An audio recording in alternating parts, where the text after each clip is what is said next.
Китай открыл огонь, мир на пороге коллапса. Пекин начал безумную игру мускулами, объявив операцию «Масштаб», которая пугает даже Пентагон. Грозит ли планете кризис времен пандемии и почему именно сейчас Си Цзиньпин и Ким Чен Ын решают нажать на курок?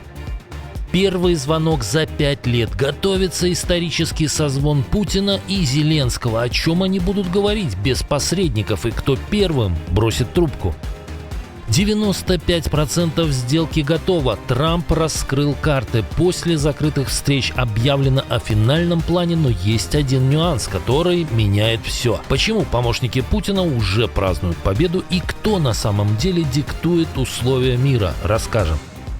Секретное предложение для Залужного. Легендарный украинский генерал внезапно возвращается в игру. Какую невероятную должность предлагал ему Зеленский за закрытыми дверями? Об этих и других главных событиях к вечеру понедельника, 29 декабря. Самые важные и срочные новости, эксклюзивные подробности. Вы смотрите информационный выпуск «Нехта». Оперативно о событиях в Украине, России, Беларуси и мире. Раньше и понятнее других. Все, что нужно знать сегодня.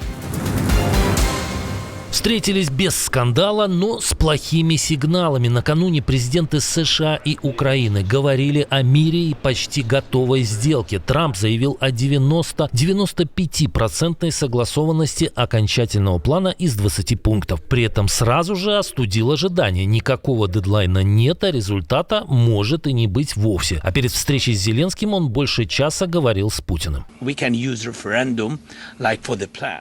Мы можем использовать возможность парламента голосовать по законам или провести референдум, но если план окажется слишком тяжелым для нашего общества, тогда точно нужен референдум. Конечно, общество должно выбирать и голосовать, потому что это их земля, а не одного человека. Это земля нашего народа на протяжении многих поколений. Зеленский заявил, что гарантии безопасности с США согласованы на 100%. Но заявления о сроках разнятся. Сейчас Трамп дает не 50, а лишь 15 лет с возможным продлением и обещает подумать. По факту Украина от встречи получила меньше, чем ожидала. Об этом пишут главные мировые издания. Трамп не поддержал временное перемирие, которого просил Киев, не анонсировал новых санкций против РФ и дал понять, военные гарантии безопасности – задача Европы, а не США. А Россия может помочь. Россия хочет видеть успех Украины. Звучит немного странно, но президент Путин был очень щедр в своих чувствах относительно успеха Украины, включая поставки энергии, электричества и других вещей по очень низким ценам.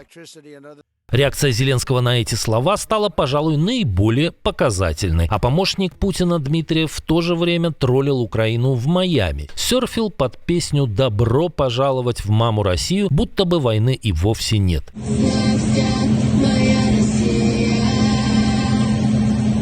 При Байдене такого не было. А итог простой. Громкие слова о прогрессе есть, но реальные решения пока работают скорее в пользу Кремля, чем Украины.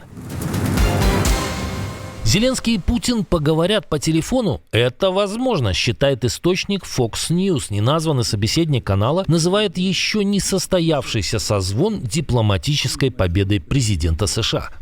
Трамп кажется самым успешным посредником, потому что они оба, Путин и Зеленский, воспринимают друг друга эмоционально, и это вызов. Зеленский и Путин не говорили более 5 лет, с июля 2020 года. Кстати, что бы вы сказали кремлевскому абоненту, представься такая возможность? Спустя почти год на должности и 4 года после полномасштабной агрессии он наконец-то готов посетить истекающую кровью страну. Дональд Трамп заявил, что рассмотрит возможность визита в Украину и даже выступления в Верховной Раде, если это поможет ускорить заключение мирного соглашения. Я не уверен, что это действительно будет необходимо, но если это поможет спасти 25 тысяч жизней в месяц или сколько там, я точно буду готов это сделать. Как думаете, приедет? Ты слышишь? Это автомат уже. Я слышу. А что случилось? Небо над российским тылом снова треснуло. Украинские дроны второй раз за неделю долетели до Адыгеи. Снова вспышки фиксируют у военного аэродрома Ханская под Майкопом. Российское ПВО бодро рапортует о сбитых БПЛА, но видео местных жителей упрямо показывают другое. Взрывы именно там, где раньше готовили летчиков и стояла учебная авиация. Мониторинговые каналы пишут прямо: цель поражена, как и 25 декабря, когда на аэродроме уже горело. Официального подтверждения из Киева пока нет, ни по результатам, ни по масштабу ущерба, но сам факт повторного удара по такому защищенному объекту говорит громче любых заявлений.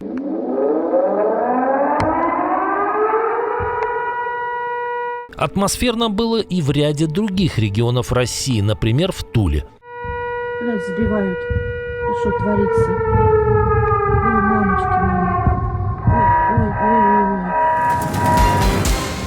Москва снова опозорилась. Бравым путинским генералам в очередной раз пришлось краснеть. После эффектного появления Зеленского у стелы Купенска российская пропаганда не перестает доказывать, что город остался под контролем оккупантов. В очередной раз такую попытку предпринял телеканал «Звезда». Свежее видео должно было доказать присутствие армии РФ в Купенске, но на самом деле в кадре происходит обратное. Группа бойцов движется к окраине и фактически к выходу из города. Причем это отметили не только украинские источники, но и Z-каналы. Тем временем ВСУ продолжают добивать остатки вражеских военных в городе.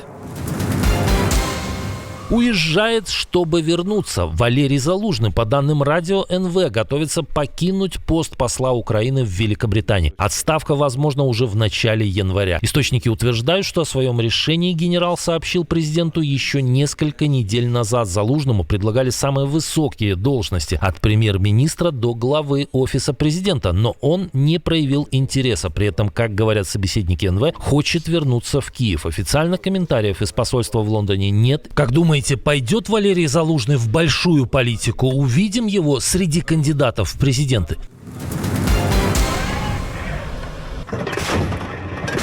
Китай гремит оружием у берегов Тайваня. Боевая стрельба и тысячи военных. Пекин объявил масштабное учение. Справедливая миссия 2025. Эсминцы, бомбардировщики, беспилотники и дальние ракеты работают вокруг острова, на море и в воздухе. Армия Китая открыто говорит о тренировке захвата превосходства и проверке готовности к сдерживанию внешнего вмешательства. Такой формулировки еще не было. В Тайбэе отвечают жестко. Учения Народно-освободительной армии Китая вокруг Тайваня грубо подрывают безопасность в проливе и Индо-Тихоокеанском регионе. Это открытый вызов международному праву и мировому порядку. Мы осуждаем попытки Пекина давить на соседей силой. Наши военные заранее просчитали ситуацию и полностью готовы. Безопасность страны и людей под надежной защитой.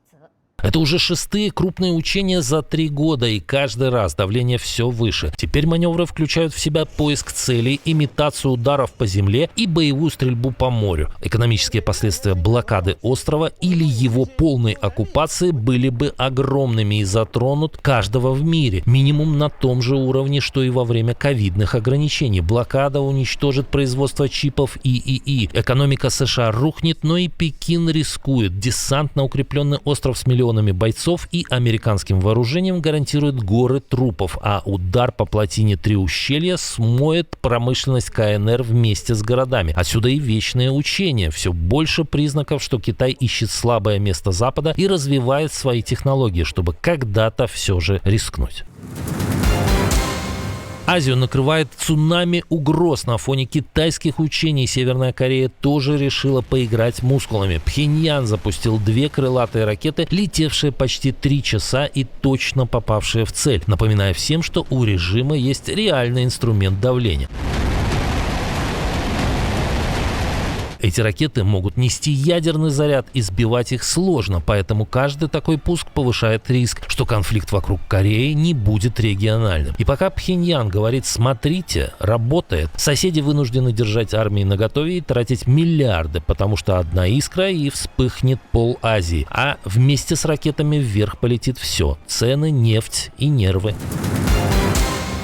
Должно было быть тихо, быстро, по инструкции, но вышло наоборот. Стрельба, хаос и ответный огонь, как на войне. Полицейская операция внезапно пошла не по плану и превратилась в полноценный бой на дороге. В провинции Елова, менее чем в 100 километрах от Стамбула, турецкие силовики попытались задержать предполагаемых членов ИГИЛ в частном доме. Вместо этого получился полноценный штурм, который длился всю ночь и утро. В результате этого коварного нападения погибли 3 наших героических полицейских. Еще 8 полицейских и 1 сотрудник службы безопасности получили ранения. В результате столкновений были убиты 6 террористов. Министр внутренних дел Али Ерликая отметил, что это был лишь один из более чем 100 контртеррористических рейдов, которые проводились одновременно в 15 провинциях страны. На прошлой неделе турецкая полиция задержала 115 предполагаемых членов группировки. Их подозревают в подготовке терактов во время Рождества и Нового года.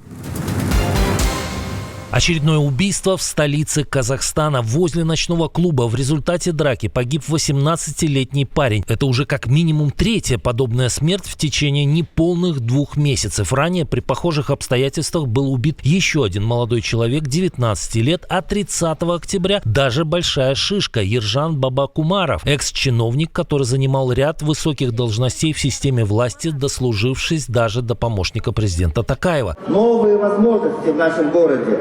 Новая столица, которая должна была стать визитной карточкой Казахстана, превращается в откровенно опасное место. Отдельное спасибо за то, что досмотрели до конца. Спасибо за ваше доверие. Жду развернутых комментариев, лайков и репостов. Это важно для того, чтобы нас становилось больше. На этом пока все. Доброго вам вечера, до новых встреч и хороших вам новостей.